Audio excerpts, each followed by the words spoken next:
धारा और कृष्ण काव्य धारा में अपन विशेषताएं शुरू में निकाल चुके सारी। इसके बाद हमने अष्टचापी कवि विठलनाथ ने छाप लगाई आपको भगत कवियों के ऊपर, और विठलनाथ के आशीर्वाद से वल्लभाचार्य का पुत्र विठलनाथ था, उसने अष्टचाप की स्थापना की। अष्टचाप मंडली कब बनी? 1565 में। 1565 में इंपोर्टेंट शब्द रहेगा अष्टचाप की छाप कब लगी?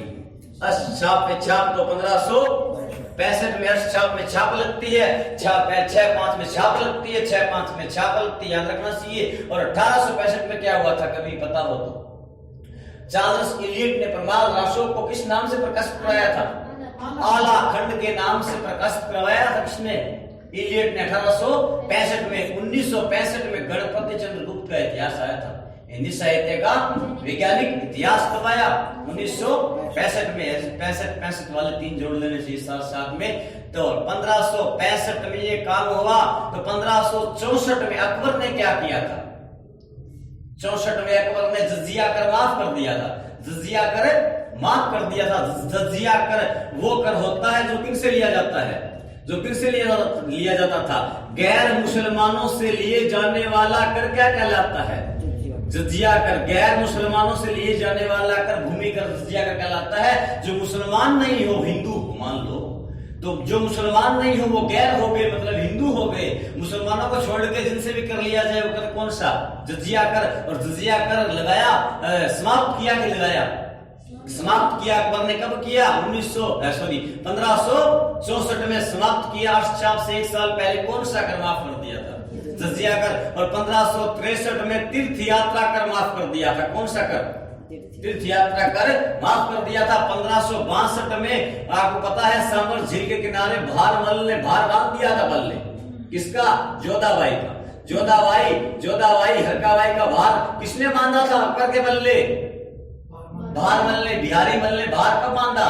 1562 में। 2 होगी, अकेला अकबर नहीं रहा, अकबर के साथ कौन हो गई? जोधाबाई सांबर झील के किनारे हुई, और सांबर झील के किनारे 2 हो गई। 3 में कौन सा कर माफ कर दिया? 3 में तीर्थ यात्रा करता है। 3 में तीर्थ यात्रा कर माफ कर दिया। और 64 में चचिया नहीं, 64 में चचिया नहीं, जजिया 64 में माफ कर दिया अकबर ने। ये सारी कहानी अकबर के बारे में पता होनी चाहिए। अष्टचाप की स्थापना होती है 1565 में। आगे बढ़ता हूं मैं। अष्टचापी कवि थे, 4 वल्लभाचार्य के शिष्य थे, और 4 ही विठलनाथ के। वल्लभाचार्य के नाम बोलने चाहिए कौन कौन से थे? जिस अगर क्रम से बोलना चाहिए, जन्म के अनुसार बोलना चाहिए। सबसे बड़ा याद आना चाहिए पहले कुम्भन दास। बताइए वल्लभाचार्य का बेटा कौन था? विठलनाथ। तो बड़ा, जो बड़ा होगा वो बड़े के पास रहेगा कि छोटे के पास जाएगा? बड़ा होगा वो हमेशा बड़े वाले के का शिष्य बनेगा। तो कुम्भन दास था, लेकिन सबसे छोटा कौन था? नंददास। तो छोटा छोटे वाले के पास जाएगा या बड़े वाले के पास जाएगा? छोटा तो छोटे वाले के पास रहेगा, याद रखना चाहिए। बड़ा बड़े वाले के पास रहेगा। इसके बाद में बोलूं तो आता है सूरदास। कौन आता है? सूरदास 2 नंबर पे आता है। दूसरा दास, वो दास कौन सा दास? सूरदास। सूर्य 2 नंबर पे आता है। इसके बाद 3 नंबर पे मैं कहूं तो उसका नाम आता है, पर 4 नंबर पे नहीं आना चाहिए, परमानंद दास आता है। परमानंद दास। उसके बाद लास्ट में आता है कृष्ण दास। ऐसे दास सारे सभी में दास है, लेकिन परमानंद दास, कृष्णदास, सूरदास, ये सारे 4 शिष्य किसके थे? वल्लभाचार्य के थे। और मैं कहूँ आगे सुनना चाहिए। इस विठलनाथ शिष्यों के बारे में 2 स्वामी थे, गोविंद स्वामी और चित स्वामी थे। ई की मात्रा याद दिलानी चाहिए, याद आनी चाहिए। ई की मात्रा से दोनों स्वामी किसके थे? ई की मात्रा वाले ई वाले के क्या थे? ई वाले के क्या थे? शिष्य थे। एक छोटा था, वो छोटे वाले का क्या था? शिष्य था। कौन था? नंददास। और एक रह गया चौथा, चतुर्भुज दास। 3 नंबर पे आता है। कितने नंबर पे? चतुर्भुज दास आता है, वो चौथा आता है। इसका शिष्य चतुर्भुज दास आता है, वो कितने नंबर पे आता है? 3 नंबर पे। जन्म बोलना से कुम्भन दास 1468 में जन्मा था, और सूरदास 1478 में, परमानंद 1400। 3 नंबर पे 3 याद दिलाएगा आपको 1400। 93 की। और कृष्णदास तो शिक्षण तो 96 में जन्मा था। आगे चलता हूं मैं, ये 10 साल का था, यहाँ भी 10 साल का होना चाहिए। 1505, 1515, 1540 में जन्मा था, 1530 में, 1540 में, 1530 में। और ये छोटा था, शोर बहुत करता था, शोरों में जन्मा था, शोरों में जन्मा था, काम बिगाड़ता था लोगों के, इसलिए 3 टगड़ा काम बिगाड़ा। 1533 में जन्मा, दोनों में 3 साल का अंतर था, दोनों में 3 साल का अंतर था, यहाँ दोनों में 10 साल का अंतर था, इधर भी दोनों में 10 साल का अंतर, दोनों में 3 साल का डिफरेंस था। जन्म याद होना चाहिए। कुमनदास जाति से या पैसे से क्या था? पैसे से किसान था कुमनदास, सबसे बूढ़ा किसान था इनमें कौन? कुमनदास। कुमनदास का पुत्री कौन था? चतुर्भुजदास था। कुमनदास ने घड़ा बनाया, उसकी आकृति कैसी बन गई? चतुर्भुज। मैं कहूँ पुत्र था इसका, तो मैं कहूँ कि चतुर्भुजदास भी क्या था? वैसे पैसे से किसान था। दो किसान कौन थे? कुमनदास का पुत्र ही कौन? चतुर्भुजदास था। इसका पुत्र यहाँ नहीं आएगा, इसके पुत्र कहाँ जाएगा? वहां जाएगा, वहां जाएगा। से पढ़ना चाहिए, लेकिन शिक्षा दीक्षा दी अपने पिता ने दी, इसी ने इसको क्या दी? शिक्षा दीक्षा दी इसमें। लेकिन शिष्य किसका बना? विठलनाथ का बन गया। ये बूढ़ा बाप था इसका, छोटा था, बूढ़ा था। तो जन्म से पता लगता है कितना कब जन्मा था, तो कहानी सारी आनी चाहिए। इसके बाद मैं कहूं, बताइए ये गृहस्थ जीवन जीते थे कि नहीं जीते थे? कुमनदास गृहस्थ जीवन जीता था, गृहस्थ जीवन के गृहस्थ मानस के कवि थे, ये गृहस्थ मानस के कवि थे, किसान था, इसलिए गृहस्थ जीवन जीता था। ये बाकी डिटेल नहीं मिलती इनकी, लेकिन कुमनदास किसान था। सूरदास क्या था? सूरदास का आता पता किसी को नहीं है। सूरदास के माता पिता अज्ञात हैं, है ना, आज तक नहीं आया, इसलिए सूरदास के बारे में मुझे ही नहीं पता। तो सूरदास का कोई जाति कोई कुछ भी नहीं है। लेकिन परमानंद दास जो था वो कन्नौज में जन्मा था। कहां जन्मा था? कन्नौज में मौज कौन करता था? आनंद कौन करता था? परमानंद दास करता था। कन्नौज में मौज करता था, आनंद लेता था। और मैं कहूं ये जाति से कान्याकुब्ज ब्राह्मण था। कान्याकुब्ज ब्राह्मण था। वैसे ब्राह्मण ही थे, ये सारे ब्राह्मण ही थे लगभग, लेकिन कान्याकुब्ज जिन उप जातियां होती होंगी, तो क्या कान्याकुब्ज क्या कन्नौज वाला था? क्या कान्याकुब्ज क्या कन्नौज वाला था? कृष्णदास तो मैं कहूं क्या था? शूद्र था। क्या था? शूद्र था। लेकिन फिर भी किस नाम से प्रसिद्ध था? इनमें अधिकारी नाम से प्रसिद्ध था। मैनेजमेंट कौन संभालता था? कृष्णदास। इन अष्टचापी कवियों मैनेजमेंट की व्यवस्था कौन देखता था? कृष्णदास। लेकिन कृष्णदास कहां जन्मा था? बताइए। मैं कहूं 96 वाला ही याद दिला देगा हमें, ये 96 ही याद दिला देगा हमें। ये 96 को मैं ऐसे कर दूं, 96 को ऐसे कर दूं, तो वो स्थान आ जाएगा। कौन सा आएगा? गुजरात का आएगा। गुजरात में जन्मा था कौन? कृष्णदास जन्मा। तो गुजराती भाषा जानता था क्या? जानेगा। लेखे जोखे की भाषा क्या थी इसकी? लेखे जोखे की भाषा गुजराती थी। यानी जो कितनी धूप लगनी है, कितनी अगरबत्तियां आनी है, आज कितने पैसे चढ़ावे में आए हैं, सारा व्यवस्था कौन देखता था? यानी पैसा का हिसाब कौन रखता था? पैसे का, कृष्णदास। तो लेखे जोखे की भाषा क्या थी? बस्ती गुजराती। बताइए। थोड़ी गड़बड़ करेगा, क्योंकि गड़बड़ किस भाषा में होगी? जो इसको आएगी, किसी को नहीं आएगी। लेखे जोखी की भाषा क्या थी? गुजराती थी, ताकि ये पढ़ ना सके कौन? कुमनदास। ये सूरदास तो अंधा था, पढ़ कैसे पढ़ता? बाकी पढ़ ना पाए। बाकी तो सारे के सारे मैं को यूपी भरतपुर वाले इलाके में जन्मे, तो इन्हें क्या नहीं आती थी? बाकियों को गुजराती नहीं आती। तो लेखे जोखे की भाषा कृष्णदास ने क्या रखी? गुजराती रखी। और विठलनाथ से सेटिंग कर ली कि हाँ थोड़ा पैसे तेरे को मिलेंगे और कुछ पैसे मैं हजम करूंगा। तो इसीलिए लेखे जोखे की भाषा बहुत चालाक था ये अधिकारी। कौन? कृष्णदास। तो लेखे जोखे की भाषा क्या थी इसकी? ऐसा कहीं नहीं लिखा था इसने विठलनाथ से सेटिंग कर रखी थी पैसे की। चढ़ावे में आज 500 रुपए आए हैं तो 400 दिखाने हैं बही खाता में, 100 रुपए दिखाने हैं, ऐसा कहीं नहीं था। लेकिन ये बहुत चालाक था, गुजराती भाषा में लिख रहा था। तो लेखे जोखे की भाषा क्या थी इसकी? गुजराती भाषा। बताइए। वरना ब्रज भी जानता था। ब्रज में तो लिखता है, ब्रज में लिखता है क्या? जुगल मानचरित। क्या लिखता है? जुगल मानचरित लिखता है कि हाँ जुगल मानचरित लिखता है। जुगाड़ करता था, पैसों का कौन करता था? लेखे जोखे की भाषा से क्या करता था? जुगाड़ कौन करता था? कृष्णदास। जुगल मानचरित किसकी रचना है?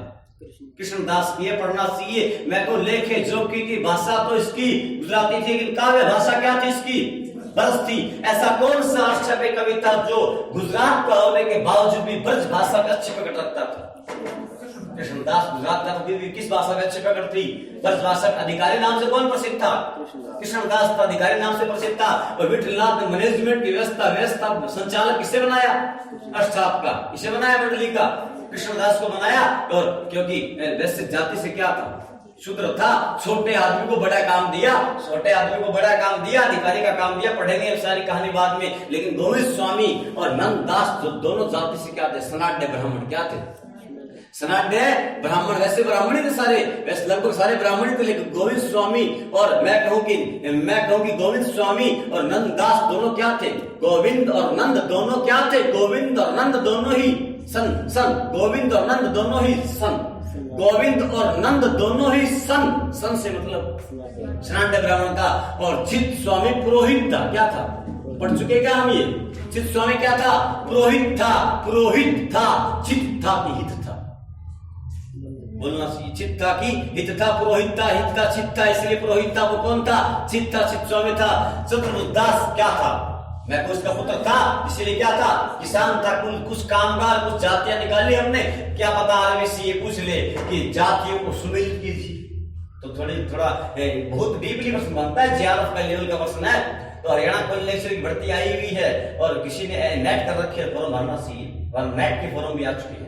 और नेट नहीं कर रखी तो नेट का फॉर्म भी अप्लाई करना चाहिए। की बात ध्यान रखना, नेट के फॉर्म आ चुके हैं, नेट की फॉर्म अप्लाई कीजिए। वहां ये जातियां ये वगैरह सिस्टम आते हैं, डीपी आते हैं, तो वहां काम आ जाती है। अब आपसे पूछता हूँ, बताइए सनाड्य ब्राह्मण कौन कौन थे? सनाड्य सन गोविंद नंद दोनों क्या थे? सन थे। लेकिन पुरोहित कौन थे? बोलिए कौन था? उसका नाम क्या था? चित्त स्वामी था। लेकिन चतुर्दास क्या था? क्या था? अब किताबों में लिखा है। सुनिए, अब कुमनदास चतुर्दास दोनों ही किसान थे। लेकिन एक शूद्र भी था जो नाम से जाति से छोटा था, लेकिन काम बहुत बड़ा था। कौन था वो? कृष्णदास था। अधिकारी नाम से लेके, जो की भाषा क्या है? गुजराती। लेकिन ग्रंथ कौन सा ब्रज भाषा है? जुगल मान। लेकिन दारदस्य किसने लिखा? दारदस्य यश भक्ति प्रताप हितजू को मंगल लिखने वाला कौन था? हितजू को मंगल लिखने वाला दारदस यश लिखने वाला चतुर्दास था। कौन था? चतुर्दास। 4 भुजा लिखी कि 12 भुजा लिखी। चतुर्दास ने 4 भुजा लिखी कि 12 भुजा लिखी। दारदस का मतलब क्या होता है? 10 नहीं 12 होता है। द्वारदश यानी 2 और 10 12। ये संस्कृत में द्वारदश बोलते हैं। द्वारदश का मतलब क्या होता है? 12। चतुर्दास ने कितनी भुजाएं लिखी? 12 भुजाएं लिखी। एक ग्रंथ याद रखना चाहिए। 2 ग्रंथ मैंने बोले, जुगल मान कृत और द्वारदश यश, दोनों अलग अलग विद्वानों के। कौन है बताइए? एक का कृष्णदास, एक का चतुर्दास था। पढ़ता हूँ आगे मैं सूरदास की, सुनना ध्यान से। सूरदास शुरुआत करता हूँ। सूरदास जो था, सबसे अच्छी कहानी सूरदास की। सूरदास 1478 में दिल्ली के निकट सिही में जन्मा था। ये बात स्पष्ट करता है डॉक्टर नगेंद्र। लेकिन आधुनिक शोधों के अनुसार इसका जन्म आगरा के निकट कहाँ हुआ है? रुनकत्ता में हुआ है। रुनकत्ता में जन्मा था। रोता हुआ जन्मा था, अहमदाबाद में इसलिए रो रहा था। रुनकत्ता में जन्मा था, लेकिन मरा कहाँ था? अच्छे की जगह याद रखनी चाहिए। कबीर मरा था मगर में। कहा मरा था? मगर में। कबीर जन्मा था काशी में। कहा जन्मा था? कबीर काशी में मरा था मगर में। तो सूरदास आगरा में जन्मा। जन्म में विवाद इसलिए नहीं आता। जन्म में विवाद इसलिए नहीं आता। कई बार मृत्यु स्थान पूछ लेते कि अपना अंतिम सांस सूरदास ने अंतिम समय कहाँ बिताया था? पारसोली में। कहा? पारसोली यूपी में है। पारसोली यूपी में है। पारसोली में पसर गया था, अंधा था इसलिए पसर गया और गिर गया, मर गया। पारसोली में अंधा था, पसर गया, गिर गया, मर गया, इसलिए पारसोली अंतिम स्थान है। सूरदास की मृत्यु स्थान का क्या है? पारसोली है। और 1583 में पारसोली में 83 में मरा था। पारसोली में कब मरा था? 1583 में। बड़े बड़े विद्वानों की, बड़े बड़े मैं कहूँ ये लेक्चरर टाइप के हैं। सूरदास हैं, कबीर हैं, जायसी हैं, लेक्चरर हैं यहाँ की हिंदी के। इनके याद रखना चाहिए जन्म स्थान वगैरह जो भी है, अगर खास हो तो। बाकी ज्यादा कसर नहीं पड़ना। मृत्यु आती नहीं थी हमने। आज तक मौत आई है क्या? आज तक किसी की मौत नहीं आई। आज तक किसी की मौत नहीं आई। अभी हाल ही में कहते हैं कि कृष्णा सोबती का निधन हो गया पीछे। हाँ, और नामवर सिंह का शायद निधन हो गया। नामवर सिंह, तो नामवर सिंह का डेफिनेट कहता हूं प्रश्न आएगा, नामवर सिंह का प्रश्न आएगा, याद रखना। नामवर सिंह पक्का प्रश्न आएगा। नामवर सिंह की दो रचनाएं हैं, दूसरी प्रश्न नहीं, आलोचना के मान शिवदान सिंह चौहान, लेकिन कविता के नए प्रतिमान और दूसरी परंपरा की खोज किसकी है? नामवर सिंह की। दोनों में से एक रचना पूछेगा, गारंटी लेता हूं, चाहे मिलान को पूछ ले और चाहे सीधी पूछ ले, एक रचना पूछेगा नामवर सिंह की, पक्का है। कविता के नए प्रतिमान, नया नाम था, पुराना नाम था, नया नाम था। कविता के नए प्रतिमान किसकी रचना है? नामवर सिंह की। नया नाम था कि दूसरा नाम था? दूसरा नाम था। दूसरी परंपरा की खोज किसकी है? नामवर सिंह की है। नामवर सिंह के बारे में जितना ज्यादा उसके पढ़ेंगे, कृष्णा सोबती का जितना ज्यादा उसके हम पढ़ेंगे, क्योंकि दो जो मरे हैं वो देखे जाएंगे। इसलिए आशा करो कि इसी महीने में एक आध और मर जाए, ताकि प्रश्न मिल जाए, इसलिए जो मरता है प्रश्न देता है। ये मेरी थ्योरी है और ये थ्योरी सच भी है, क्योंकि जब 2013 में कोई मरा था, 2013 में एक बंदा मरा था, उसका आया था ये मिलजुल मन उपन्यास किसका है? मृदुला गर्ग, वो मरी थी, मिलजुल मन आ गया था, और अब सेकंड में भी आया था मिलजुल मन, और मैंने सोच लिया था मन मिलेगा, मृदुला गर्ग से मिलेगा, मृदुला गर्ग से मन मिल जाएगा, ये आज प्रश्न आ जाएगा, आ ही गया। इसलिए जो मरता है वो प्रश्न देता है, इसलिए याद रखना, जो अभी कोई मरे हिंदी में तो हमारे लिए अच्छा है। जिंदगी नामा वाला आते हैं प्रश्न, इसलिए आपका वाला रिपीट भी होता है। पुरानी हिंदी एक बार फर्स्ट सेकंड ग्रेड में पूछा गया, उसी जस्ट फर्स्ट ग्रेड में पूछ लिया गया पुरानी हिंदी किसने कहा, रिपीट भी होता है, एक आध क्वेश्चन, कोई खास बात नहीं। तो ऐसा कृष्णा सोबती का रिपीट जिंदगी नामा में कब मिला? 1980 में। 1980 में क्या मिला इसको? साहित्य अकादमी पुरस्कार मिला। कृष्णा सोबती 1925 में जन्मी थी, 25 में जन्म हुआ था। कृष्णा सोबती का जन्म कब हुआ था? 1925 में। पढ़ेंगे बाद में कृष्ण सोबती के बारे में, पहले पढ़ लेते हैं किसको? सूरदास। सुनना ध्यान से, सूरदास को ब्रज भाषा का अग्रदूत कहते हैं, ब्रज भाषा का अग्रदूत कहते हैं। इसके नोट्स मिल गए ना आपको? भक्ति काल में पढ़ के आए थे? ये सूरदास को पढ़ के आए ना? नहीं आए, सीधे आगे गए तो नहीं, आप क्यों नहीं पढ़ा? पढ़ के आना चाहिए था, बातें आती तो वो सेट होती दिमाग में, इसलिए थोड़ा इसीलिए एडवांस देने का फायदा क्या होता है, इसलिए ऋतिकाल नहीं देंगे। ऋतिकाल को ऐड कर लेना है, ऐड करना है मुझे नया, इसलिए बाद में मिलेगा। भक्ति काल तक ऐड किया है, आज ऋतिकाल का ऐड करेंगे, कल करेंगे, फिर कल परसों तक देंगे आपको। अभी भक्ति काल चल रहा है अपना। तो ब्रज भाषा का अग्रदूत कहा जाता है, इसे जीवनोत्सव का कवि कहा जाता है। इंपोर्टेंट है, जीवनोत्सव का कवि किसे कहा जाता है? सर ये रामचंद्र शुक्ल के अनुसार जीवनोत्सव का कवि कौन है? सूरदास है। जहां जय है वहां क्या आना चाहिए? जय आना चाहिए, याद रखना चाहिए, जय आना चाहिए। और मैं को इसे पुष्टि मार्ग का जहाज कहा जाता है, इंपोर्टेंट है ये भी। पुष्टि मार्ग का जहाज किसे कहा जाता है? किसे कहा जाता है? सूरदास को। लेकिन कहने वाला कौन था? विठलनाथ था, विठलदास था। याद रखना, वो ऑप्शन विठल दास दे देगा, पहला विठल दास दे देगा और जल्दबाजी में क्लिक हो जाएगा और मारे जाएंगे। बताइए, ऑप्शन लिखे हुए आते हैं, उत्तर पेपर में आता है कि नहीं आता?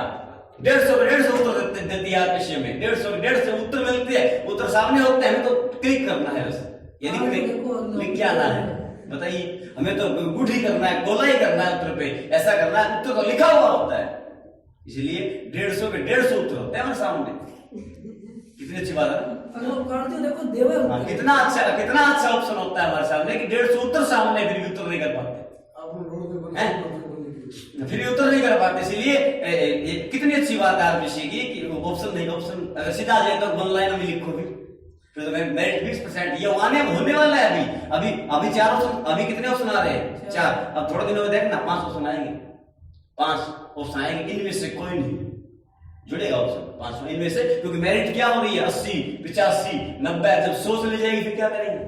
सभी ने 100 में 100 ले ली, फिर क्या करेंगे? दिमाग होते होने लग गया लोगों का, इसलिए ऑप्शन कितने हो जाएंगे? 5 मेरिट को गिराने के लिए। जब ये फॉर्मूला फैला हुआ तब होगा वन लाइन, तब होगा वन लाइन ऑफ उत्तर होगा, डायरेक्ट दिमाग से लिखना होगा। तो ऐसा होना चाहिए। ऑप्शन पे जिंदगी टिकी हुई, आज ऑप्शन पे जिंदगी नहीं होनी चाहिए। आज जब भी कहते हैं सर, मैं अगर कुछ ही बोलूं आपको तो आप ऑप्शन बताइए सर, ऑप्शन बताइए। काय निर्णय ग्रंथ किसका है? आपको तो पता होगा, इन्होंने कह दिया।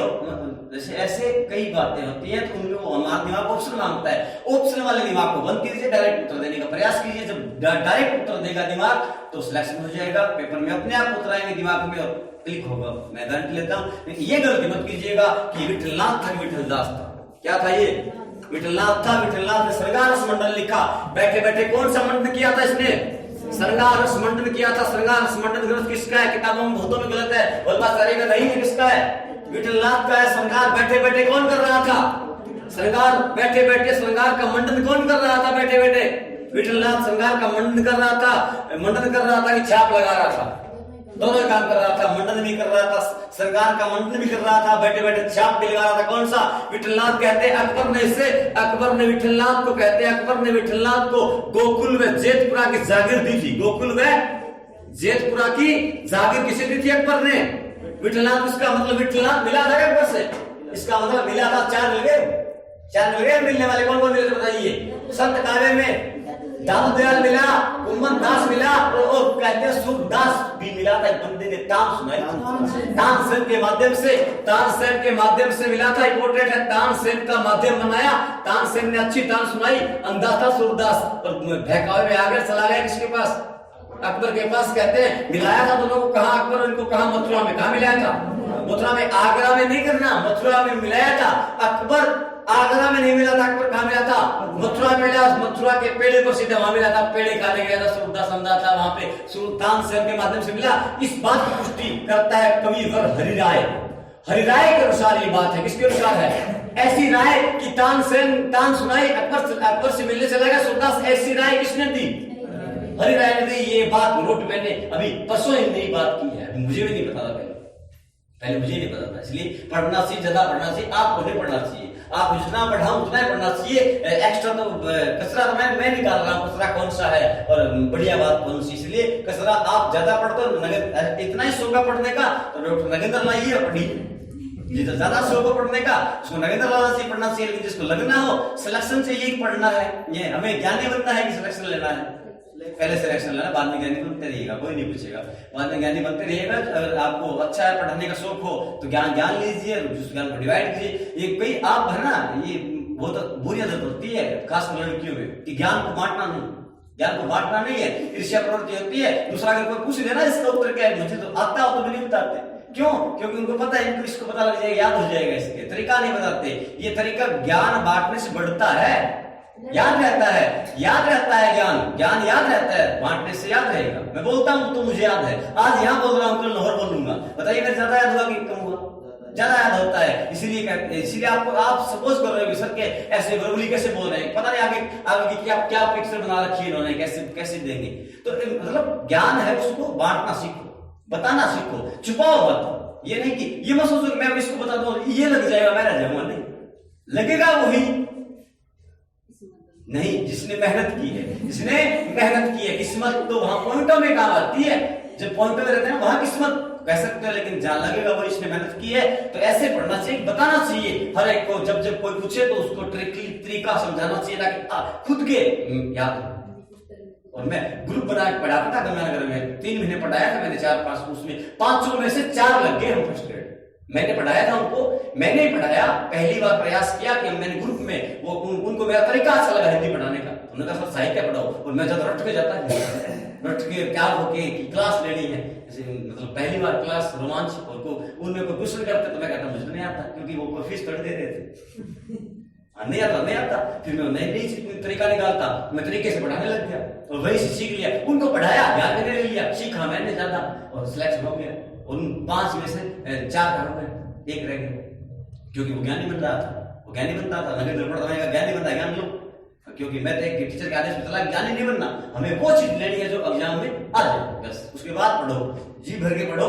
नगेंद्र पढ़ना, खुशी पढ़ना, मुझे पता है बाहर तक नहीं पढ़ोगे।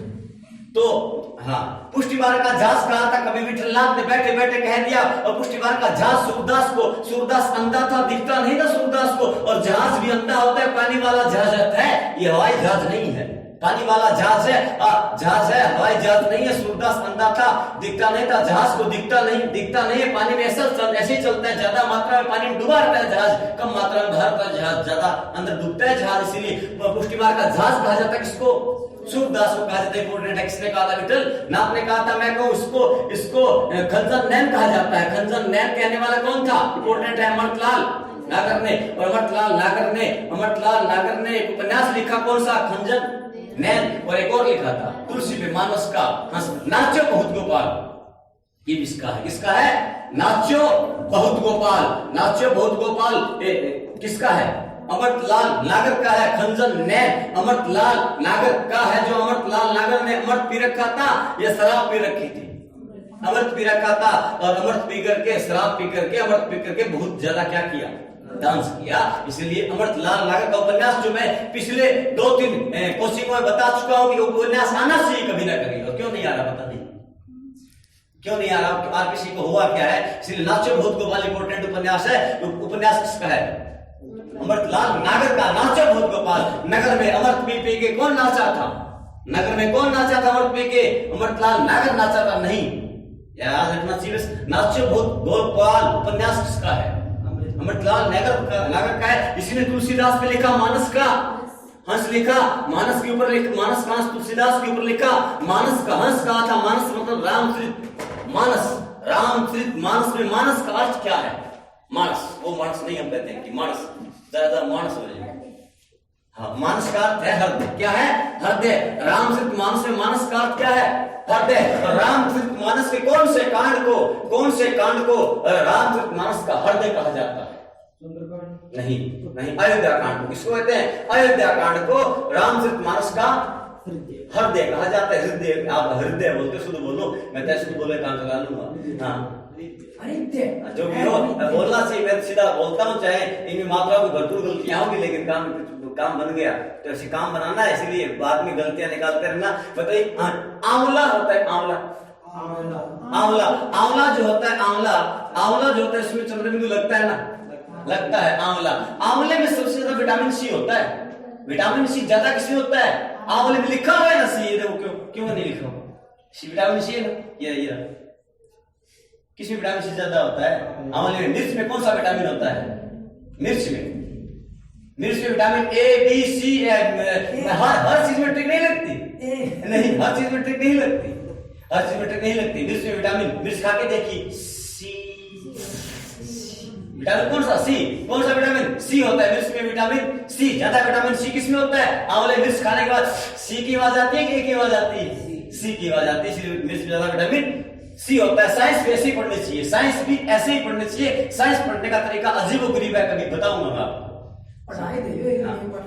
साइंस पढ़ने का तरीका भी अजीबोगरीब होता है। साइंस में सिस्टम होता है कि कुछ खास नहीं, जो याद हो वो तरीके से कीजिए, ना हो छोड़ दीजिए। लगना है तो ऐसा करना पड़ेगा, ना उसको छोड़ दीजिए, या तो कर लीजिए, बस ऐसे सिस्टम रखना है। होगा, आगे बढ़ता हूँ, सुनते रहिए। क्यों नहीं हो रहा?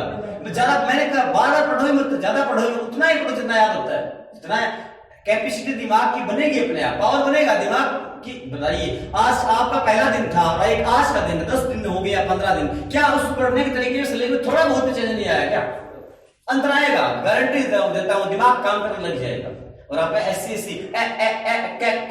आप भी करने लग जाओ। करना चाहिए, शर्म नहीं करना चाहिए, अकेले बैठे तो भी करना चाहिए। हाँ, ऐसे करना चाहिए कि पहला अंतरराष्ट्रीय युवा हुआ था किसका? बताइए, चंद्रगुप्त मौर्य का किसके साथ हुआ? हेल्ला का भारत में नाम क्या था? कार्नेलिया था कि देवसेना था?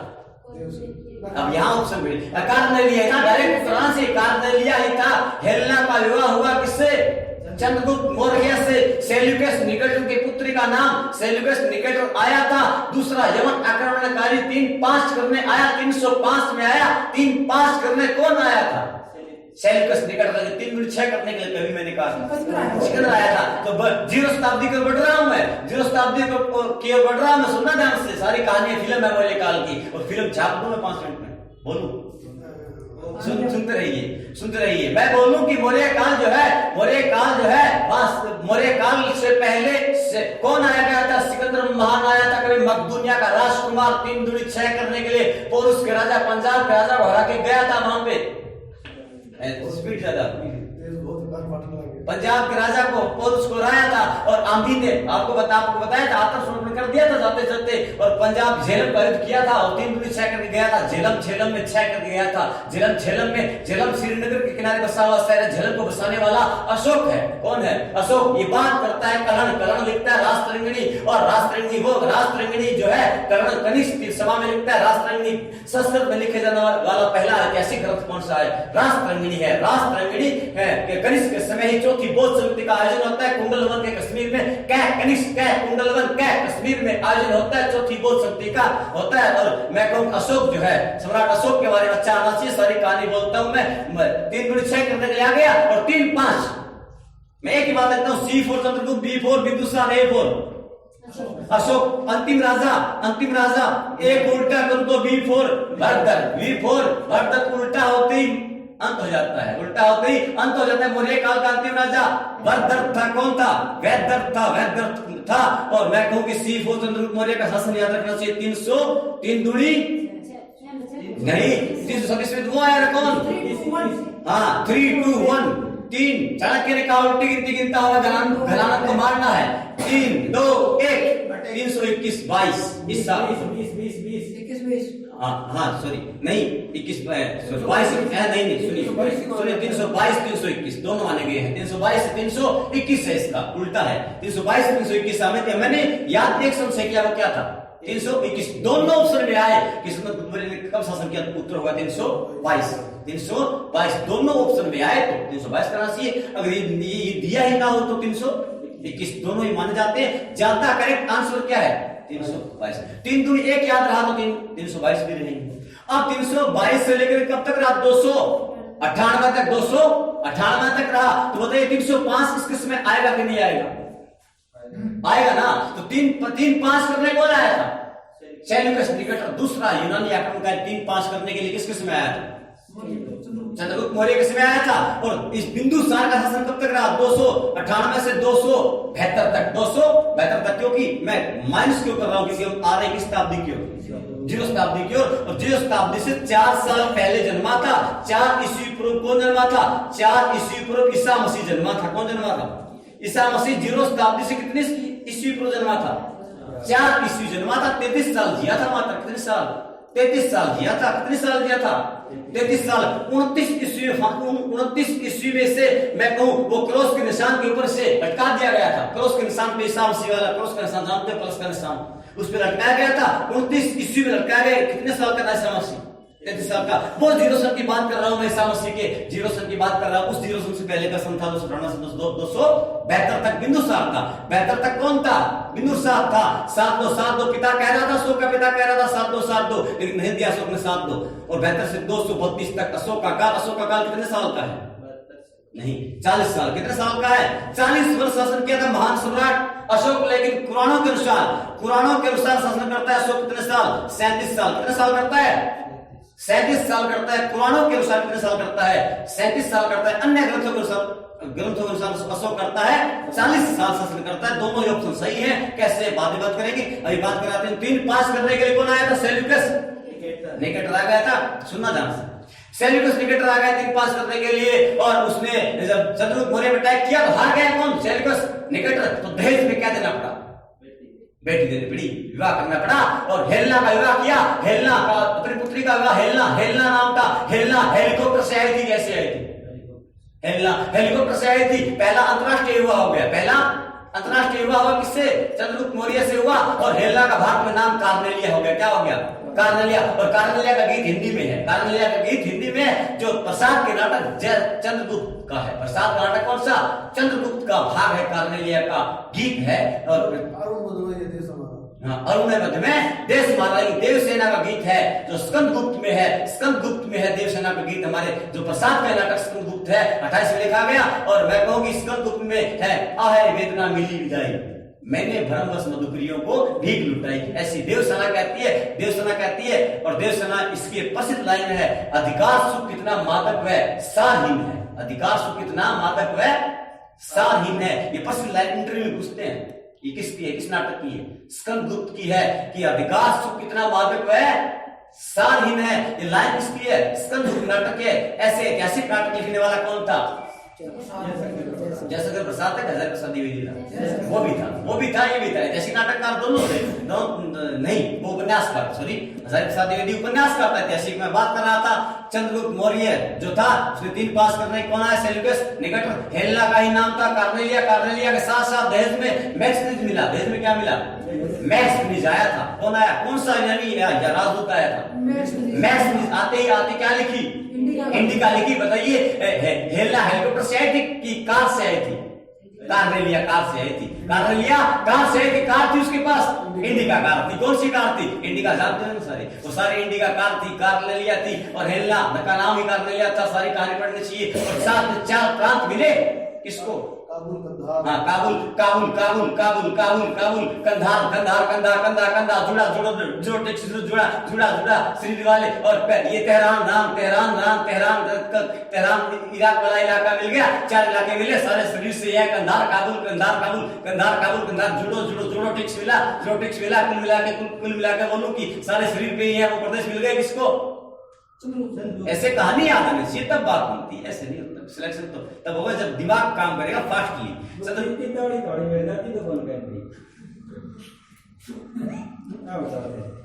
अब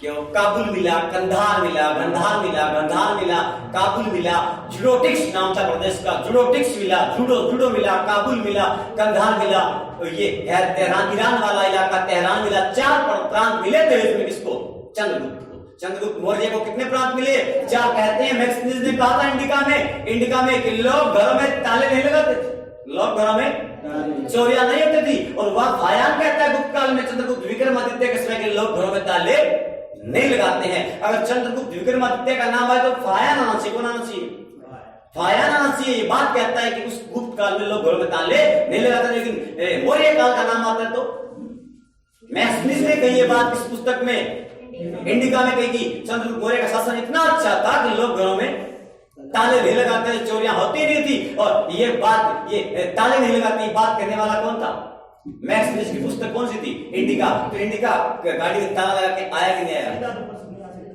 क्या कौन से काल में घरों में ताले नहीं, ऐसा भी आ सकता है। ऐसा आएगा तो दोनों ऑप्शन नहीं होंगे, दोनों ऑप्शन होंगे नहीं। और सीधा पूछेगा तो किसी के अनुसार पूछेगा। फायान के अनुसार किस काल में लोग घरों में ताले नहीं लगाते थे, ऑप्शन आ गए गुप्त का, ठीक है ना। और मैक्सिनिस के अनुसार पूछे तो मौर्य काल।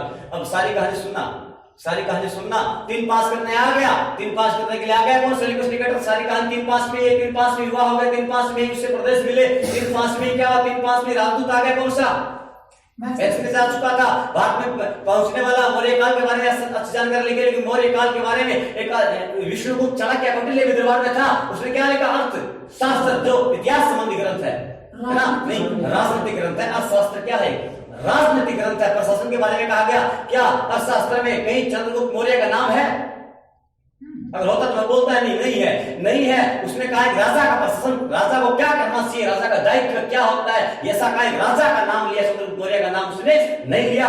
कौटिल्य चाणक्य ने 15 प्रकरणों में विभाजित किया अर्थशास्त्र। कितने प्रकरणों में है, 15 में है। अर्थशास्त्र के भाग कितने हैं, 15 है। 15 भागों में चाणक्य कभी नाम नहीं लेता किसका, चंद्रगुप्त मौर्य का नाम कहीं नहीं, किसी ने नहीं लिया भारत में। लेकिन मैं कहूं सेंट्रोकैटस ऐसे नाम पड़े हुए, सेंट्रोकैटस है ना। यूनानियों ने सेंट्रोकैटस किसे कहा था, एंट्रोकैटस किसे कहा था, अभी याद नहीं होगा, दिमाग याद नहीं करेगा, किताब में जाके पढ़ोगे दिमाग याद करेगा। अभी थोड़ा बोलता हूं मैं कि मैं कहूं कि सेंट्रोकैटस, मैक्सिनिस ने क्या कहा था, सेंट्रोकैटस कहा था कि एंट्रोकैटस कहा था, नहीं। जिसके नाम में से आएगा वो सेंट्रोकैटस कहेगा, इसके नाम में से आएगा वो सेंट्रोकैटस कहेगा। तो से मैक्सिनिस के नाम में से आता है क्या, आता है ना, इसलिए सेंट्रोकैटस कहता है। और मैं कहूं और बहुत से विद्वान थे जिन्होंने सेंट्रोकैटस कहा था। आर्कियाड ने क्या कहा था, आर्कियाड में कहीं से है क्या, नहीं है। जिसके नाम में से ना आएगा वो एंट्रोकैटस कहेगा, उसके नाम में से आएगा वो सेंट्रोकैटस कहेगा। ये बात याद रखनी चाहिए। मैं आगे बोलता हूं, चंद्रगुप्त मौर्य जो था उसने, मैं कहूं कि उसके समय 12 साल क्या पढ़ा था, अकाल पढ़ा था। क्या पढ़ा था, अकाल पड़ा अंतिम में 12 साल किस समय चंद्रगुप्त मौर्य के समय अकाल पड़ा, और उसमें कहते हैं कि अकाल पड़ा तो इधर पश्चिम क्षेत्र में गांधार था, उस गुजरात में क्या बनाया, सौराष्ट्र झील, सौराष्ट्र में क्या बनाई, सुदर्शन झील का क्या किया, निर्माण कराया। इंपोर्टेंट है, सुदर्शन झील का निर्माण करवाने वाला कौन था, चंद्रगुप्त मौर्य पहला शासक था जिसने सुदर्शन झील का क्या कराया, निर्माण कराया। अकाल का प्रबंधन करने के लिए सुदर्शन झील का निर्माण कराने वाला कौन था, चंद्रगुप्त मौर्य था। मैं कहूं पहला अंतिम काम कौन करेगा, चंद्रगुप्त मौर्य करेगा। पहला विवाह कर लिया, पहली बार इसने क्या किया, विवाह किया, पहला राजदूत आ गया, इसके टाइम आ गया, सारी कहानी होनी चाहिए पहली। और मैं कहूं बीच में झील बनाई, कौन सी, सुदर्शन झील बनाई। पुष्य मित्र सूख गया, पुष्य गुप्त के वैश्य के पुष्य गुप्त भी वो मंत्री को नहीं, पुष्य मित्र या पुष्य गुप्त, पुष्य गुप्त, पुष्य मित्र नहीं, पुष्य मित्र शुंग राजा था, अलग शुंग वंश का। लेकिन मैं कहूं कि पुष्य गुप्त वैश्य के निर्देशन में क्या बनी, पुष्य सुदर्शन झील बनी। ऐसा पढ़ना चाहिए। अशोक के बारे में कभी बोलेंगे तो अशोक के बारे में बोलना भी चाहिए। मैं भी नहीं बोलता क्योंकि टाइम भी हिस्ट्री में चला जाएगा, हिंदी रह जाएगी, इसलिए हिंदी में वापस आते हैं। अशोक के बारे में हमेशा याद रखना, कभी याद दिला के बोल दूंगा मैं 8 10 8 18 10 20 सभी कहानी इन्हीं में है। अशोक को बोले तो 8 18 10 20 13 14 में छुपी है। किसमें छुपी है? अब ये सपोज करना क्या छुपी होगी, 8 अभी नहीं बता रहा कि पता है मुझे। 8वें साल बाद राज्याभिषेक के 8वें साल बाद अशोक ने कलिंग युद्ध किया। कौन सा युद्ध किया? राज्याभिषेक 269 ईस्वी पूर्व हुआ था। 3 साल बाद 300 भाइयों को नहीं, 99 भाइयों को मार करके राजा बना। 72 में जबरदस्ती राजा बना, लेकिन वास्तविक तौर पे कम बना, 200 कम बना। 269 में पाटलिपुत्र में क्या हुआ, राज्याभिषेक होता है। तो ये कुरान कहती है कि यहां से शुरुआत माने तो कितने साल शासन किया है ना, सही है कुरान अपने अनुसार। लेकिन जबरदस्ती राजा कब बन गया था? 272 में। 3 साल भाइयों को मारने में लगी। कितने भाइयों को मारा? एक साल में कितने भाई मारे होंगे? 33 भाई मारे होंगे। कॉमन सेंस की बात है, लेकिन कहीं नहीं लिखा हुआ, कहीं नहीं लिखा। 3 साल 92 भाइयों को 3 तिया 2 करने में लग गए थे। 3 तिया 2 करने में कितने भाइयों को करने में लग गए थे? 3 साल लग गए। 72 में मैं 3 निकाल दूं तो राज्याभिषेक आ जाएगा 272। और 8वें साल कलिंग युद्ध 261 माइनस कीजिए 8 261 ईस्वी पूर्व में कौन सा युद्ध हुआ? कलिंग का युद्ध। तो 8 10 में गया बोध गया। कहां गया? 10 में गया बोध गया। बस 10 में गया बोध गया। और बोध गया में महात्मा बुद्ध का जन्म हुआ था क्या? नहीं, बोध गया में जन्म नहीं हुआ था। बोध लुम्बिनी में जन्मा था। लुम्बिनी में जन्मा था। कहां जन्मा था? लुम्बिनी कहां है? नेपाल में। लुम्बिनी कहां है? नेपाल में जन्म हुआ किसका? महात्मा बुद्ध का जन्म हुआ लुम्बिनी में। लेकिन बोध गया में साथ दिया था क्या? नहीं, साथ तो सारनाथ में दिया था। साथ तो उपदेश कहां दिया था? सारनाथ में। तो बोध गया में क्या हुआ? ज्ञान प्राप्ति हुई। केवल ज्ञान की प्राप्ति कहां हुई? बोध गया में गया, जो गया उसे ज्ञान मिला, जो गया उसे ज्ञान मिला। पहले बोध गया गया, कौन गया? बोध गया। महात्मा बुद्ध गया, कहां गया? बोध गया। ज्ञान लेने कहां गया? बोध गया गया। और बोध गया किस वृक्ष से ज्ञान मिला? मैं कहूं कि बरगद का वृक्ष या साल का वृक्ष? नहीं, पीपल वृक्ष। पीपल का वृक्ष था। कौन सा वृक्ष था? पीपल का वृक्ष था। जो दिमाग लगाते हो गलत लगाते हो। बोधि वृक्ष कहा जाता है उसे। इस वृक्ष के ज्ञान प्राप्ति बोध गया में होगी। लेकिन सारनाथ में क्या दिया था? खड़े होकर उपदेश दिया, साथ दिया। और मैं कहूं कि जन्मा कहां था? लुम्बिनी में जन्मा। तो पहले जन्म वाले स्थान गया ये अशोक या बोध गया गया? पहले बोध गया। उल्टा काम किया अशोक ने, उल्टा काम किया। 10 में बोध गया 10 का मतलब 10 साल बाद। राज्याभिषेक की सारी कहानी है 8 18 10 20 8 18 10 20 13 14, यानी राज्याभिषेक के 8वें साल बाद, राज्याभिषेक के 18वें साल बाद, राज्याभिषेक के 10वें साल बाद, राज्याभिषेक के 20वें साल बाद, राज्याभिषेक के 13वें साल बाद, राज्याभिषेक के 14वें साल बाद सारी सन अपने आप आ जाएगी। सारी सन अपने आप आ जाएगी। कोई याद नहीं रखना, घटक क्रम में याद आएगी। तो क्या याद रखना चाहिए? 8 18 10 20 13 14 सारा अशोक है, सारा अशोक है, सारा अशोक है। तो वहां एग्जाम में नहीं आएगा।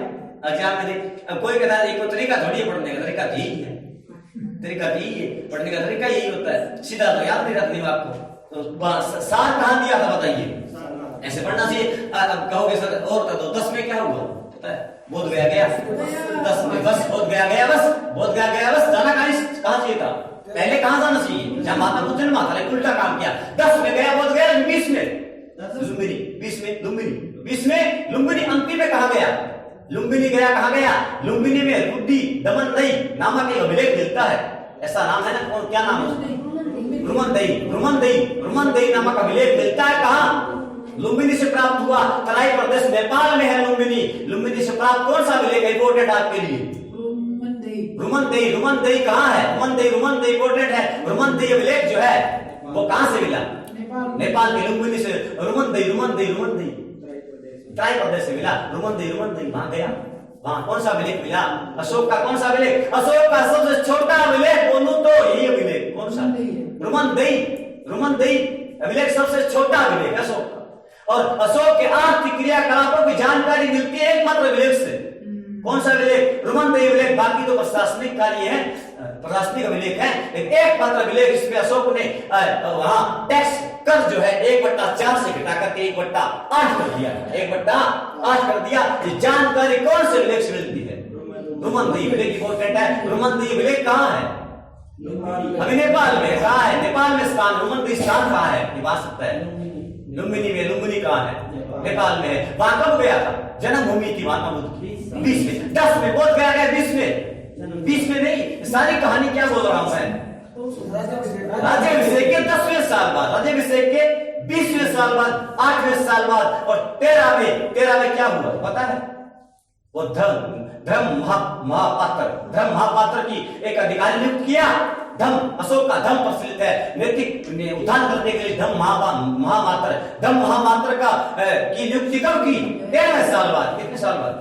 13वें साल बाद। क्या ये पद पहले चंद्रगुप्त के टाइम था? नहीं था। किसने लगाया? अशोक ने। धम्म महामात्र पात्र कब लगा? 13वें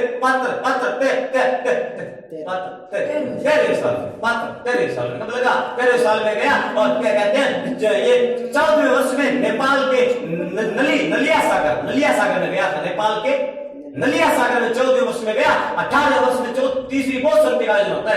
कौन सी? तीसरी बौद्ध संधि का आयोजन होता है। सारी कहानी मुझे याद नहीं बताऊंगा, पढ़ लेना जाकर के। क्या याद रखना चाहिए? अशोक बोले तो 8, 18, 10, 20, 13 से याद करोगे। 8, 10 भूल जाओगे, मुझे पता गारंटी है। 8, 18, 10, 20, 13 कॉम्बिनेशन हो गया ना। कॉम्बिनेशन है। बात गलत करते नहीं, दिमाग अपने आप कर लेगा। वहां जाएगा। अशोक का कौन सा अभिलेख है जो सबसे छोटा है? रुमनदई का अभिलेख है। कहाँ है? कहाँ मिला?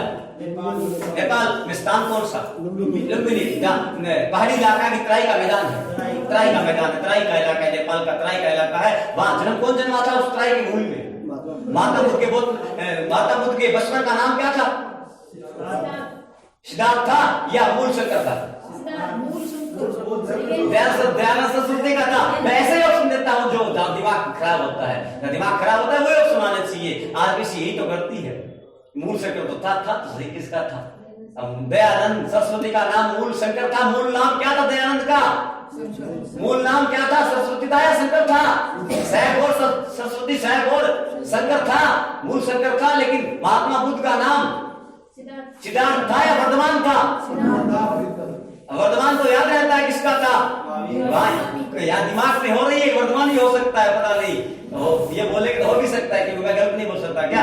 वर्धमान महावीर स्वामी, आप कोटा का खुला विश्वविद्यालय का नाम बोल के देख लीजिए, उसके बचपन का नाम लिखा हुआ है। कोटा वाले विश्वविद्यालय का नाम बोल के देखिए, तो क्योंकि नाम में है क्या? बचपन का नाम है ना, इसीलिए वर्धमान महावीर कोटा खुला विश्वविद्यालय 2002 में बना था।